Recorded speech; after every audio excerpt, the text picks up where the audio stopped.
Yo, what up? It's your girl Joy, the Hip Hop Power Font, and welcome to the rap session.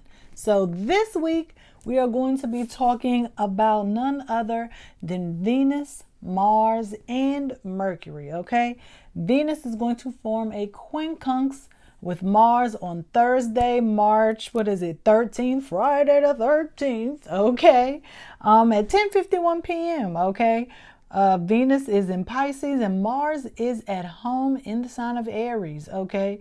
And then Mars is going to get another visit after that on Sunday from Mercury, okay? And that will be a conjunction on Sunday, March 15th at 4:08 a.m. And all of this is Eastern Standard Time, okay? And of course, a conjunction means everybody's in Aries, and a conjunction is an Aries aspect.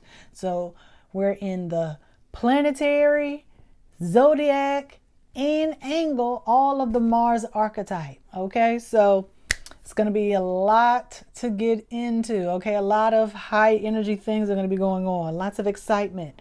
And so, as always, we're going to be using the Astro Soul Oracle deck, okay, to help us break it all down. So, let's get started.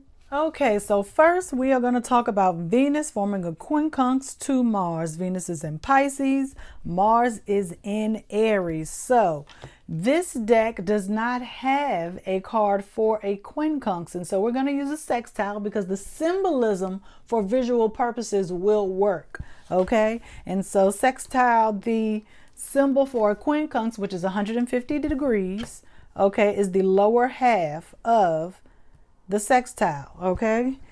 Does that work? Does that work? It's working. It's working. Okay. So let's talk about Venus. Well, let's talk about what a quincunx is first, okay? Because we haven't done that thus far. A quincunx, 150 degrees. It is a hard aspect, okay? So that means this aspect might feel a little problematic, and the planets involved are antithetical, okay, or opposites. And so that's why you have the signs, okay? Aries 1, Pisces 12, okay? They are opposite, complete. Even Venus, Mars, you know, feminine, masculine, okay? These signs are antithetical to one another. Why do I have Libra in Aries? I don't know what that means. I don't know. But a quincunx can also be suppressive, introverted, doubting, okay? It grounds your psyche through your body and emotions. It grounds you where you are, who you are emotionally, okay? And so because it's a hard aspects usually what you all would think of as driving the plot, okay? Like this is driving the storyline, okay? Like what is going on here? Like where are we going with this? What's the story? What are we trying to tell? What are we trying to say? And so because it is a quincunx, it is what is known as a yin aspect, okay? You have yin and yang aspects, and because you have earth, and I believe it is earth and air involved. And so that is what makes things cautionary. That is where the restraint comes in there. That is where the reticence comes in, okay? Yin just means you are trying to master something. You are taking responsibility, okay? There's a bit of control, reserve, discipline. Earth, I know, is kind of like giving Capricorn, right? So a quincunx can kind of be inhibiting, like I said, and suppress the planets involved, so they can't fully express themselves, okay? Because they're so grounded, they're so introverted, okay? So for Venus, okay, Venus here, because I know you can't really see because it's nighttime. I usually don't do videos at night. I don't do content at night. I don't know why, but I feel like probably just the sun just giving me like a boost of energy. But anyway, Venus. Needs of Venus: safety, security, sameness, predictability, stability, fairness, social relatedness. That means you need to, interact with other human beings. And so overall, the need is self and object constancy, to know that you can make predictions about how your day is going to go. You basically, the rat race that we all take for granted. Okay, knowing that when I get paid, this is what my check gonna be. When I go to pick up my kids, I know the routine. Okay, so Venus being in Pisces. So Pisces, we know, is all about the confusion sometimes, the fogginess, the haze, but it's also about fantasy, imagination, the vision. Okay, and so we're gonna go over to Mars. Mars, the masculine, desirable, rage-filled energy. Okay? And so Mars is survival. It's all about life, freedom, liberty, survival instinct. This is the drive. Okay? This is the motivator, the go-getter. Okay? Don't mind Frankie. So Aries, the same thing, because we're talking about the same thing, just in a different context. So the action, the actual doing of making things happen, okay? The actual physical action, okay? So because we're talking about Mars and Venus, okay? That could mean a fight for money, a romantic adventure, okay? Putting energy into beauty, okay? Or some type of sexual love, okay? Okay? It's going down, baby. Okay? This duo here is highly creative. And of course, that means because Mars is giving Venus all of its energy, everything it's got is being poured into Venus. Okay, Mars is the more energetic planet. And so Mars energizes Venus, but Venus softens Mars. Okay, and so Mars isn't that hard.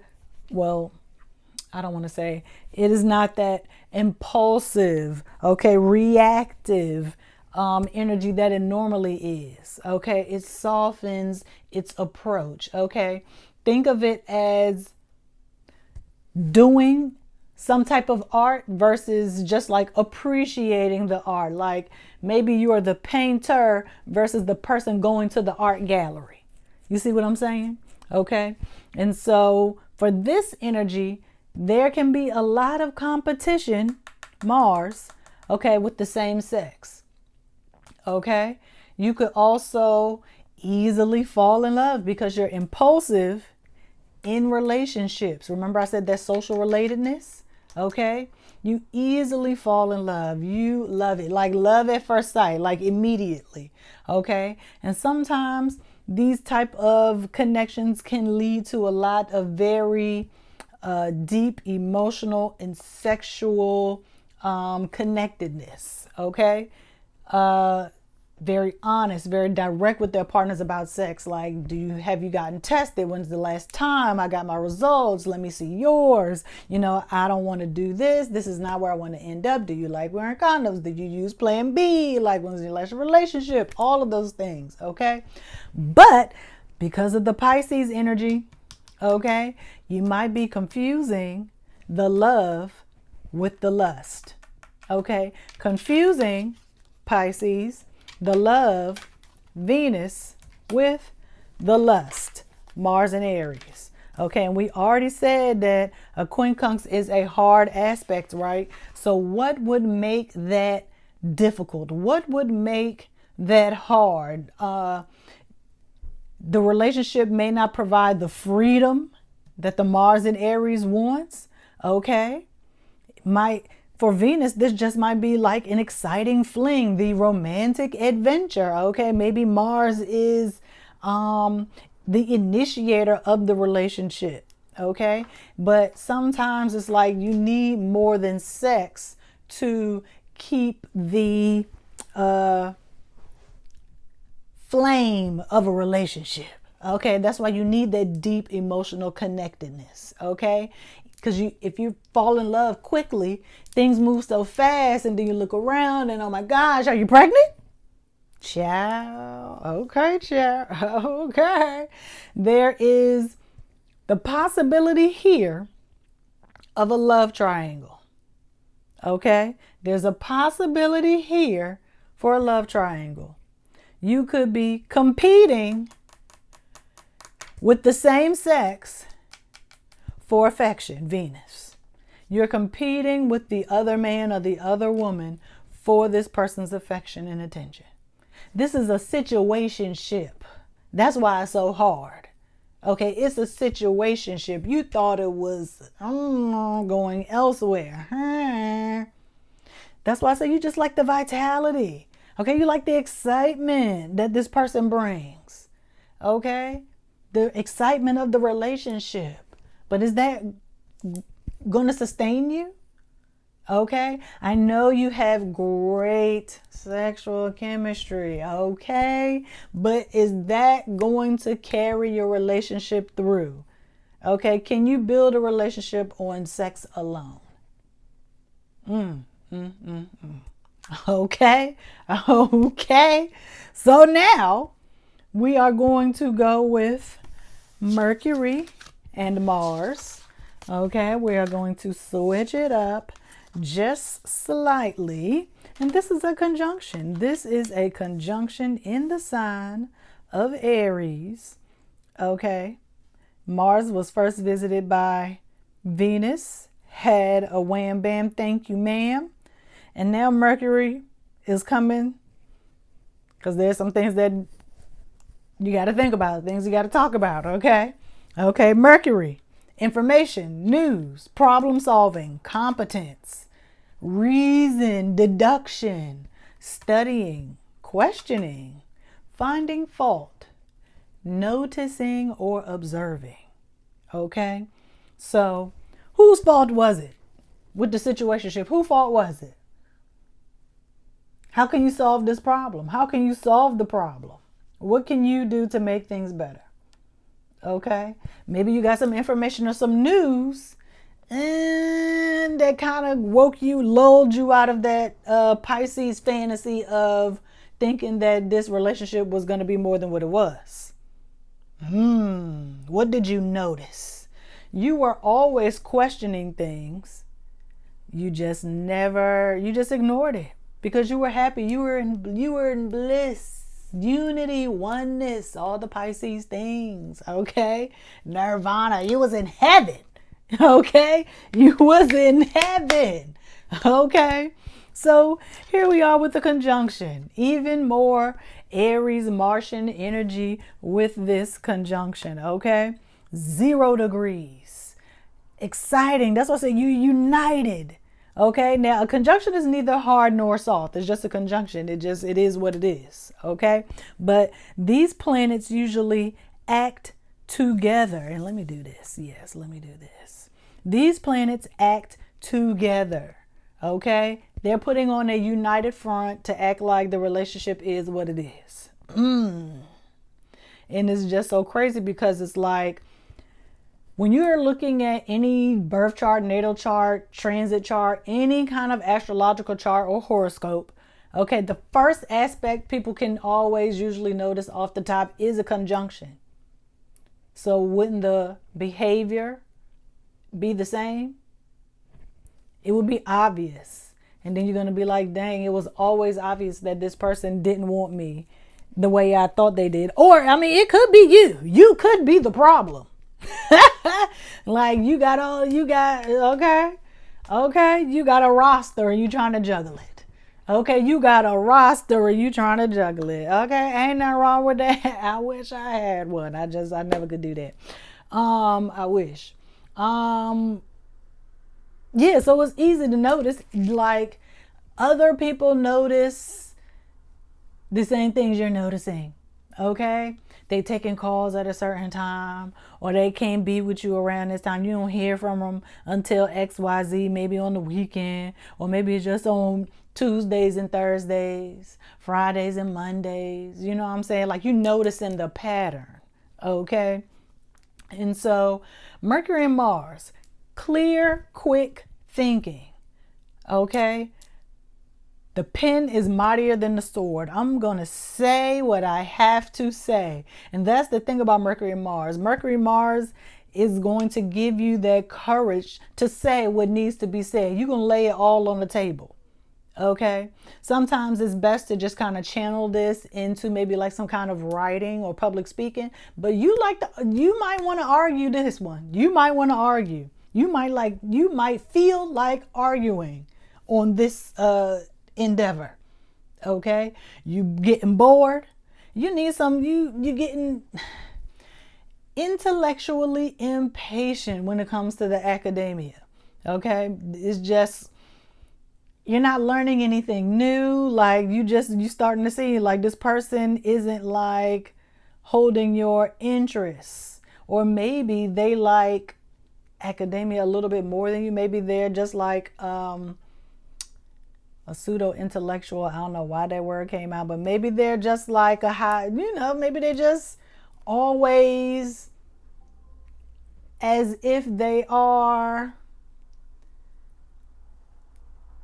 on, like always professor talk. Like maybe it's just too much. You want to just like, dang, just like, can you talk normal for a second? Like, can you just like come down to like reality? Like we're not in the classroom. Hello. Okay. But so you need an outlet. And so sometimes if you can't write, maybe helping others find their voice. But I think this is you finding your voice. You need an outlet. You need to say what needs to be said about the situationship. Okay? Like, look, I don't think it's going where, you know what I'm saying? Like, this is sound like a breakup. Sounds like a breakup. It was great. I had fun. Wham bam. Thank you, ma'am. And I mean, I don't know. Mercury is retrograde right now. Okay? Because this quincunx is on Sunday, the 15th at, what did I say? 4:08 a.m. Eastern Standard Time. Mercury is retrograde. Okay, let me double check. I know it is. Mercury is retrograde. Okay. And so now, this is when the exes come into town, but it's over. They came in, whoosh, it was good. I'm about to be back out. I'm over. It was good while it lasted. Thank you for keeping the door open for me. Whenever I call, you always let me back in, So I hope this gave some understanding. Even if this is not like your personal story, I hope the way that I explain these transits helps you to understand the transit. You know what I'm saying? So that is essentially always my goal, is to make sure that you all understand exactly what's happening and, give a little realistic representation. Okay? And so I hope this helps, like I said, and I will see y'all next time. Peace.